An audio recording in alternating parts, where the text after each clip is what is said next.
Selamat pagi Bapak Ibu Saudara-saudara yang dikasihi oleh Tuhan Yesus. Jumpa lagi di dalam renungan Sekar pada pagi hari ini. Saya berdoa kiranya di tahun baru Imlek ini, Bapak Ibu semua diberikan kesehatan yang baik, keselamatan di dalam Yesus Kristus, kesejahteraan dan kebahagiaan di dalam Tuhan. Mari kita berdoa sebelum kita membaca dan merenungkan sabda Tuhan. Bapa kami di dalam sorga, terima kasih Tuhan untuk pagi hari ini. Saat ini sebelum kami memulai aktivitas kami mau duduk di kaki Tuhan untuk belajar daripada firman-Mu.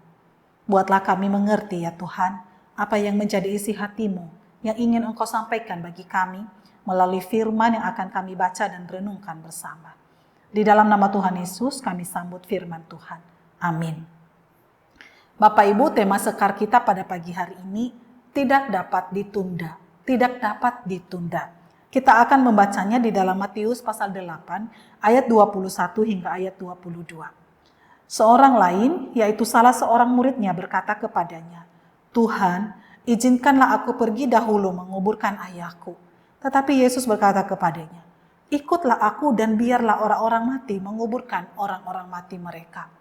Demikian jauh pembacaan firman Tuhan. Yang berbahagia adalah setiap kita yang mendengarkan sabda Tuhan dan memeliharanya. Bapak Ibu Saudara-saudara, sekali lagi tema renungan sekar kita pada pagi hari ini tidak dapat ditunda. Seorang anak sudah sewajarnya merawat orang tuanya sampai tutup usia. Allah sendiri tidak berkenan kepada anak yang tidak berbakti dan tidak mengasihi orang tuanya. Dalam Amsal 20 ayat 20 misalnya, Tuhan berfirman, "Siapa mengutuki ayah atau ibunya, pelitanya akan padam pada waktu gelap."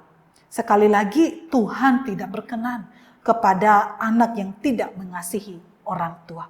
Tetapi Bapak Ibu Saudara-saudara, di dalam percakapan Tuhan Yesus dengan seorang murid di sini, kita melihat bahwa seakan-akan Tuhan Yesus tidak peduli dengan permintaan seorang murid yang ingin mengikutinya. Seakan-akan Tuhan Yesus mengabaikan dan tidak menghiraukan permintaannya untuk menguburkan ayahnya. Bapak Ibu Saudara-saudara, apa maksud dari perkataan Tuhan Yesus di sini? Pertama-tama Bapak Ibu, kita keliru jikalau kita mengatakan bahwa Tuhan Yesus tidak menghiraukan tanggung jawab anak kepada orang tua demi menjadi muridnya.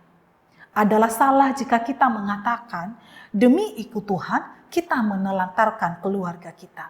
Justru Bapak Ibu, Tuhan Yesus mengajarkan kasih kepada orang tua sebagai representatif daripada kasih kita kepada Allah.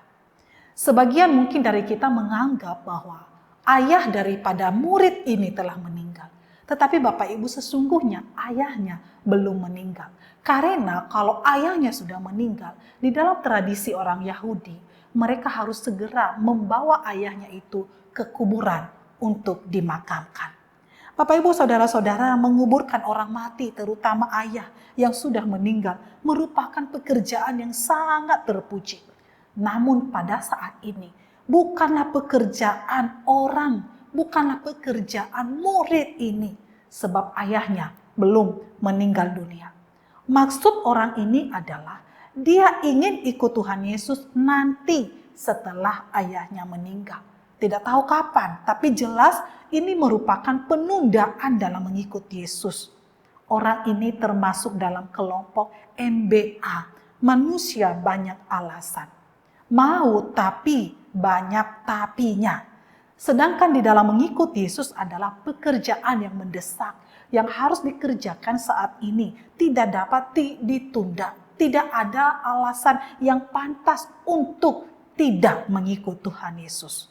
Oleh sebab itu Bapak Ibu Saudara-saudara, mengikut Tuhan Yesus tidak dapat ditunda karena itu bersifat darurat. Bagaimana kita selama mengikut Tuhan Yesus? Apakah mengikut Tuhan Yesus kita pahami sebagai hal yang urgent, hal yang darurat, tidak dapat ditunda, tidak dapat dihalangi oleh apapun, seperti mobil ambulans yang harus segera tiba pada tujuan demi menyelamatkan satu orang yang hidupnya sedang sekarat. Sesungguhnya Bapak Ibu, kita sebagai orang yang telah ditebus oleh Yesus Kristus, kita adalah seperti mobil ambulans yang membawa jiwa-jiwa sekarat bagi Tuhan Yesus untuk diselamatkan. Tidak dapat ditunda karena hal itu sangat mendesak. Hal yang kedua, mengapa mengikut Tuhan Yesus tidak dapat ditunda?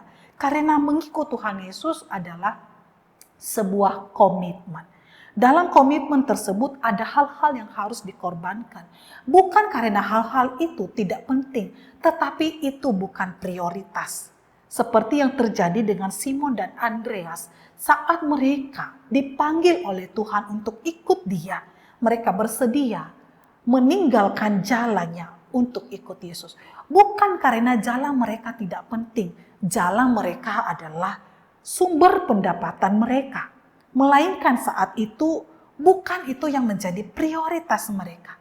Bapak Ibu Saudara-saudara, di dalam menjalankan komitmen kita untuk ikut Tuhan Yesus harus berani berkata tidak kepada banyak hal penting dan hanya berkata iya kepada yang menjadi prioritas. Alasan yang ketiga, mengapa mengikut Tuhan Yesus tidak bisa ditunda? Karena mengikut Tuhan Yesus itu menuntut sebuah totalitas. Allah mengasihi kita dengan totalitas, yaitu seluruh hidupnya. Dan Allah juga menghendaki kita untuk mengasihi Dia dengan segenap hati, dengan segenap jiwa, dan dengan segenap akal budi. Sekali lagi Bapak Ibu, Allah tidak berkenan kepada orang yang tidak menghormati orang tuanya. Tetapi Bapak Ibu Saudara-saudara, kasih kepada Allah harus lebih tinggi daripada kasih kepada orang tua. Tidak mungkin seseorang berkata ia mengasihi orang tuanya, ia mengasihi ayahnya, dan ia mengasihi sesama tanpa terlebih dahulu ia mengasihi Allah. Kasih kepada Allah itulah yang akhirnya mendorongnya untuk dapat mengabdi kepada orang tuanya. Bapak Ibu Saudara-saudara yang dikasihi oleh Tuhan Yesus, lalu apa artinya Tuhan Yesus berkata, biarlah orang mati menguburkan orang mati mereka.